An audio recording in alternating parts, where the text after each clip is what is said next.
2025 সালের মাদ্রাসার যে ছুটির লিস্ট মাদ্রাসা স্কুলগুলির সেগুলি কিন্তু প্রকাশিত হলো। তো এটা আমরা দেখব যেটা 5/12/2024 তারিখে প্রকাশিত হয়েছে। আমার ভিডিওটা হয়তো 2-4 দিন দেরি হয়ে গেল দিতে। তো দেখে নিই আমরা কবে কি ছুটি লিস্ট পাওয়া যাচ্ছে। প্রথম যেটা আছে সেটা হচ্ছে টোটাল ওয়ার্কিং ডে হচ্ছে 80 দিন আর হলিডে হচ্ছে 23 দিন। প্রথম ছুটিটা কী আছে? প্রথম ছুটিটা আমরা প্রত্যেকেই জানি যে 1 জানুয়ারি যে ছুটি হয়, 1 জানুয়ারি ছুটি আছে। তারপরটা হচ্ছে 12 তারিখে, এটা কিন্তু রবিবার পড়ে গেছে, স্বামী বিবেকানন্দ জন্মদিন, এটা রবিবার পড়ে গেছে। এরপর হচ্ছে 23শে জানুয়ারি যেটা হয় সেটা হচ্ছে কিন্তু আমাদের নেতাজি সুভাষচন্দ্র বোসের জন্মদিন, এটা হচ্ছে বৃহস্পতিবার, এটা কিন্তু আমাদের ছুটি আছে। আচ্ছা, এরপর যেটা আছে সেটা যে 26 তারিখে, 26 তারিখ সানডে পড়ে গেছে, অর্থাৎ রবিবার পড়ে গেছে। এটা কিন্তু আমাদের যেমন ছুটি হয় না রবিবার দিন, ধরা হয় না, এটা ধরা হয়নি। এরপর হচ্ছে 28/1, এটা হচ্ছে যে শবে মিরাজ, এইটা কিন্তু পড়েছে মঙ্গলবার, এইটা কিন্তু আমাদের ছুটি আছে। আচ্ছা, এরপর যেটা যে সরস্বতী পুজোর 2 দিন ছুটি বলা হয়েছে, কিন্তু এখানে বাস্তবে হচ্ছে রবিবার সোমবার পড়ে গেছে। তো রবিবার সোমবার পড়ে জন্য একদিন ছুটি ধরা হয়েছে। 14/2 এর পরে ছুটি যেটা আছে 14/2-এ, সেটা হচ্ছে যে শুক্রবার পড়েছে সবেই বরাত, এইটা, এবং ঠাকুর পঞ্চানন বর্মার জন্মদিন, এই একদিনই পড়ে গেছে, একটাই ছুটি পাওয়া যাবে। এরপর হচ্ছে যে 26/2/2025, এটা হচ্ছে আমাদের শিবরাত্রির ছুটি আছে।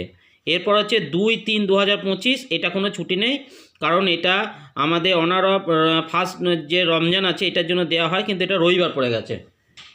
এরপরে যেটা আছে সেটা হচ্ছে যে 14/3 এবং 15/3, এটা হচ্ছে শুক্রবার শনিবার পড়েছে, এটা 2 দিন দেওয়া আছে। এরপর যেটা হচ্ছে যে আমাদের ঈদের অনেক সময় যে ছুটিটা দেওয়া হয়, বড় ছুটি দেওয়া হয়, সেটা হচ্ছে 21/3/2024 থেকে 20/4/2025, 21/3/2025 থেকে 2/4/2025, এইটা কিন্তু আমাদের বড় ছুটি একটা, এটা হচ্ছে 11 দিন দেওয়া আছে। এগুলো কিন্তু রবিবারগুলো বাদ দিয়ে কিন্তু। এরপর যেটা আছে 6/4/2025, এটা কিন্তু রামনবমী, এটা কিন্তু রবিবার পড়েছে, এখানে ছুটি নেই।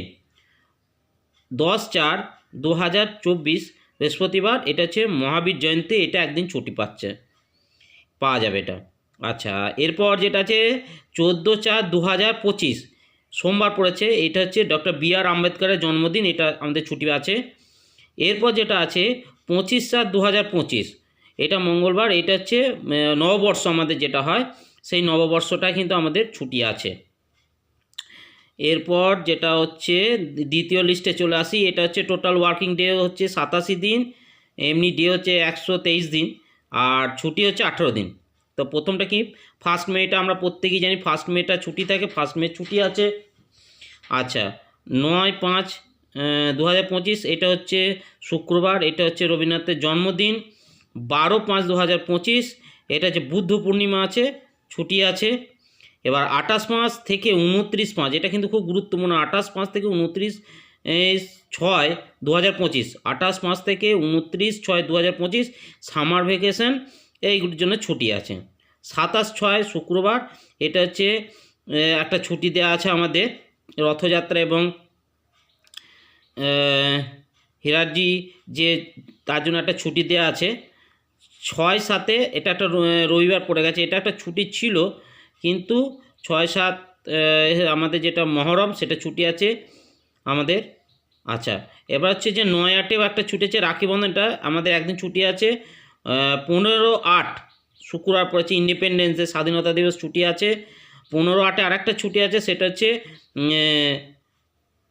জন্মাষ্টমী, এটা একই দিনে পড়ে গেছে।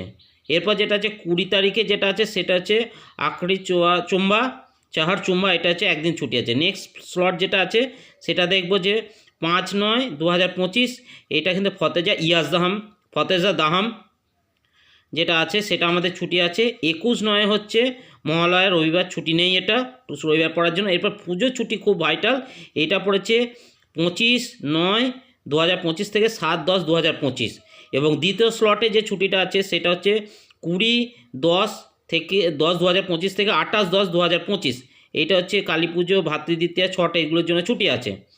এরপর যেগুলো হচ্ছে খুব অল্প ছুটি আছে, সেটা 5/11/2025 হচ্ছে গুরু নানকের জন্মদিন, 15/11/2025 হচ্ছে বিরসা মুন্ডা, আর 25/12/2000 হচ্ছে বড়দিনে যেটা আছে সেটা হয়। আর করম পুজো যেটা রয়েছে সেই পুজোটা হচ্ছে কত তারিখ, এটা অ্যানাউন্সমেন্ট হয়তো পরে করা হবে, সেই জন্য কিন্তু আমাদের ধরা হয়েছে। ধন্যবাদ।